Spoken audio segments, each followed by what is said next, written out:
मेरा नाम है काला, अरविंद काला। बड़ा अफ़सोस है मुझे, लेकिन मोदी साहब ये लोकसभा का इलेक्शन जीत रहे हैं और बड़े आराम से जीत रहे हैं। वजह बिल्कुल सीधी-सादी है। हमारा जो चुनाव का सिस्टम है, उसकी एक तस्वीर मैं आपको बताता हूँ, जिससे आप समझ जाएँगे मोदी साहब क्यों इतनी आसानी से जीत रहे हैं इलेक्शन। देखिए, फ़र्ज़ करिए एक हलके में 5 उम्मीदवार हैं। 5 उम्मीदवारों के नाम मैं सुना देता हूँ, ए, बी, सी, डी, ई और 1000 वोटर हैं। अच्छा, ए, बी और सी को आप फ़र्ज़ करिए 200 200 200 वोट मिले, 600 हो गए, 600 वोट हो गए। अच्छा, बाकी जो 400 हैं वो बँट गए डी और ई में। अच्छा, जब ये बँटे तो डी को तो 199 मिले और ई को मिल गए 201। तो जो 201 वाला जो है वो सबको पछाड़ देता है। मतलब वो तो सीना तान के चलता है और वो बाकी दुम दबा के चले आते हैं। तभी तो कहावत है ना, जो जीते वो सिकंदर, बाकी बंदर।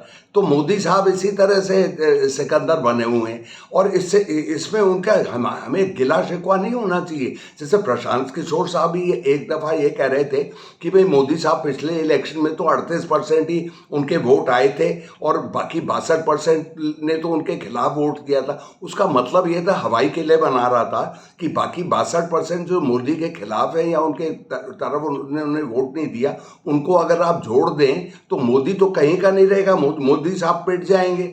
लेकिन ये तो वही बात हो गई, अगर आपका अगर भाई आंटी की अगर मूछ हो तो वो तो अंकल हो जाए ना, लेकिन आंटी की मूछ थोड़ी होगी। तो इस तरह से कुछ ये नहीं। तो मोदी साहब को 38% मिले और वो जीत के, इसमें गिला शिकवा की गुंजाइश ही नहीं। अरे भगवंत मान जब वो बना चीफ मिनिस्टर, आम आदमी पार्टी का पंजाब में नेस्त नाबूद कर दिया उसने बाकी पार्टियों को। उसको भी 43% मिले थे, योगी आदित्यनाथ को 40% मिले थे। तो और ये, अरे यहाँ छोड़िए, ब्रिटानिया की बात करता हूँ। जब बोरिस जॉनसन साहब वो वहाँ के वजीर आजम बने 4.5 साल पहले, तो उन्हें भी 43% मिले। तो ये तो है ही। तो एक बराबर है, लेवल प्लेइंग फील्ड जिसको कहते हैं। तो उसमें जो है नेहरू या इंदिरा गांधी, मतलब हम लोगों के जब बाकी एक ही को ज़्यादा मिलते हैं वोट, ज़रूरी नहीं है कि मेजॉरिटी वोट हो। तो ये है। तो मोदी साहब इसी वजह से। अच्छा, जो उनके खिलाफ भी हैं और लोग खिलाफ भी हैं, अरे वो तो इतनी बुरी तरह से बटे हुए हैं। ये ऐलान कर रहे थे इंडिया अलायंस, ऐसे बात कर रहे थे जैसे नेटो भी एक ही तरफ है और अमेरिका भी है और दूसरे पार वो जापान और साउथ कोरिया भी है और हमें एक बड़ी ताकतवर फौज तैयार कर रहे। अरे ऐसे बटे हुए कुत्ते बिल्ली की दर्द, इस तरह से वो झगड़ा होता है इनमें, जैसे चार सड़क के कुत्ते, आवारा कुत्ते एक को मीट की गोश्त के टुकड़े के ऊपर लड़ते। ये हाल है। केरल में आप देखिए, सीपीएम और कांग्रेस तो साथ में है ना, ये यहाँ पर इंडिया अलायंस में, वहाँ इनकी वो मुकाबला चल रहा है। फिर 10 और है, केरला कांग्रेस भी है, आईयूएमएल, मुस्लिम लीग भी है ये। अब वो अब बंगाल का मिसाल पेश करता हूँ। वहाँ पे ममता नंबर 1 है, बिल्कुल नंबर 1 है और कांग्रेस को उससे साथ होना चाहिए क्योंकि ममता एक ज़माने में कांग्रेस का ही हिस्सा थी। अब कांग्रेस है ज़ीरो, लेकिन उसके खिलाफ लड़ रही है। पंजाब में आम आदमी पार्टी और ये कांग्रेस तो साथ में, वहाँ पे भी लड़ रहे हैं। तो कहीं आप साथ है ही नहीं, तो मोदी साहब क्यों नहीं लौटेंगे? वो तो लौट ही रहे हैं इसी वजह से। और दूसरी बात, मोदी साहब का सबसे बड़ा साथी, सबसे बड़ा हिमायती, सबसे बड़ा हमदर्द, अरे वो तो राहुल गांधी है। ये बुद्धू देखिए, आजकल ये हमारे ये ज़माने के सब हम तस्वीरों पे जाते हैं, तस्वीरों पे मतलब टीवी पे और सोशल मीडिया में वगैरह वगैरह। तो चलिए, बीजेपी का तो लीडर ये है, तो ऑपोजिशन का कौन है?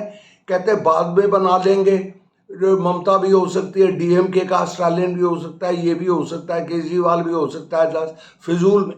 तो ये मुकाबले में एक होना चाहिए, एक की एक टक्कर लोगों की नज़रों में कम से कम, कि हाँ भाई हम इनको नहीं दे रहे तो इसको दे रहे हैं, सोनिया को दे रहे हैं, जिसको दे रहे हैं। लेकिन यहाँ तो है ही नहीं। और 3 गांधियों ने जिन्होंने इतना नाश किया ऑपोजिशन का, किसी ने नहीं किया। वो अपनी कुर्सी छोड़ना नहीं चाहते और वो फौज को कर नहीं सकते, वहाँ के वो फील्ड मार्शल बने हुए हैं और करते कुछ है नहीं और हटते हैं नहीं रास्ते से।